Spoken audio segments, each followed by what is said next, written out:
हिजो रातिको डरलाग्दो हुरी बतास अनि झिलको कारणले म रातभरि सुत्न सकिनँ। त्यसपछि म बिहानै उठेर उतातिर हेर्नतर्फ गएँ। मेरो कुकुरले मलाई छोड्दै छोडेन, बस भनेको मान्दै मानेन।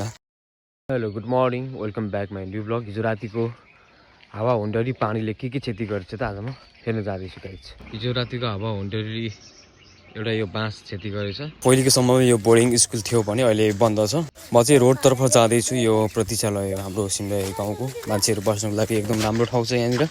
पुरो त यो बाफ्रे बाफ लुतिन बिजुलीको तार छ यहाँ रुखमा छुनै लागेको छ। यो हाम्रो नेपालको तार भयो भने पोल भयो भने वहाँबाट लगेको त्यो इन्डिया लगेको पोल हो त्यो।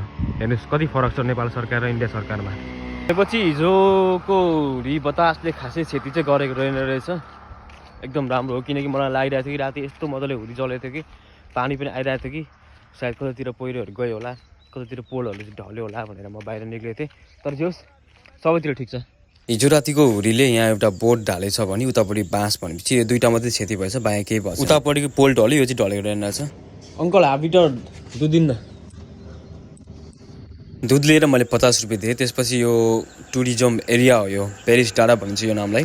यो पेरिस डाँडामा चाहिँ हामीले अलिकति बजेट उठाएर के डेभलप गर्न सक्यो भने यहाँनिर एकदम टुरिज्म एरिया बनाउन सकिन्छ माथिको यो डाँडामा, जहाँ मैले चाहिँ मेरो मम र म एउटा म्युजिक भिडियोको सुट गरेको थिएँ। तपाईँहरू देख्न सक्नुहुन्छ। तपाईँको रोडको भाग यो भयो भने योभन्दा मुनि खेतहरू छ। यो खेतलाई चाहिँ हामीले प्लाटिन गरेर चाहिँ जग्गाहरू बिक्री गर्न सक्यो अथवा डेभलप गर्न सक्यो भने एकदम राम्रो यहाँनिर मार्केट बन्छ।